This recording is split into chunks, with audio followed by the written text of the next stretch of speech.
سارا دن کام کرنے کے بعد انتہائی تھکا ہوا گھر آیا۔ تھکاوٹ سے جسم کا انگ انگ ٹوٹ رہا تھا۔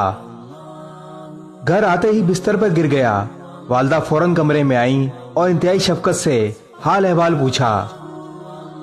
میں نے تھکاوٹ کے باعث بے دلی سے جواب دیا۔ وہ زیر لب دعا دیتی ہوئیں اپنے کمرے کی جانب چلی گئیں۔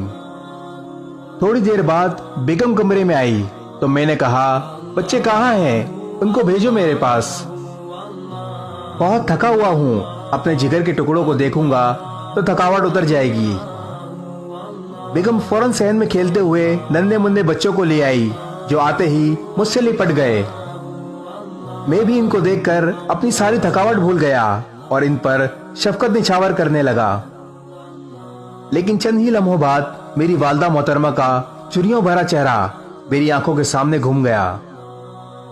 وہ بھی شفقت سے مجبور اپنے بیٹے کو دیکھنے آئی تھیں، اپنی اولاد کو دیکھنے، اپنی شفقت نچھاور کرنے۔ لیکن میری بے رخی کے باعث وہ بیٹھ نہ سکیں۔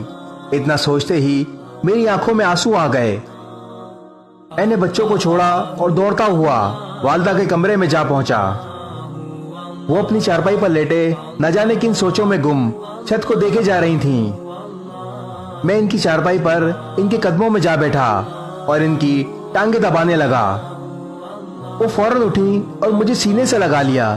نہ جانے کیوں ہم ماں بیٹے پھوٹ پھوٹ کر رونے لگے۔ میں تسلیم کرتا ہوں کہ ایسی راحت مجھے کبھی نہ ملی جو والدہ کے سینے سے چمٹ کر ملی۔ دوستو، تم اپنے پیسوں سے اپنے ماں باپ کی خوشیاں نہیں خرید سکتے۔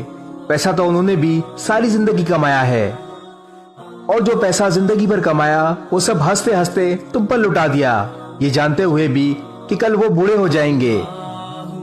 اپنے لیے بڑھاپے کے لیے کچھ نہ بچایا، اگر کچھ بچایا تو وہ بھی تمہارے لیے۔ تم صرف چند لمحے اپنے ماں باپ کے ساتھ بیٹھ جایا کرو اور ان سے دکھ سکھ کی باتیں شفقت کے ساتھ کیا کرو۔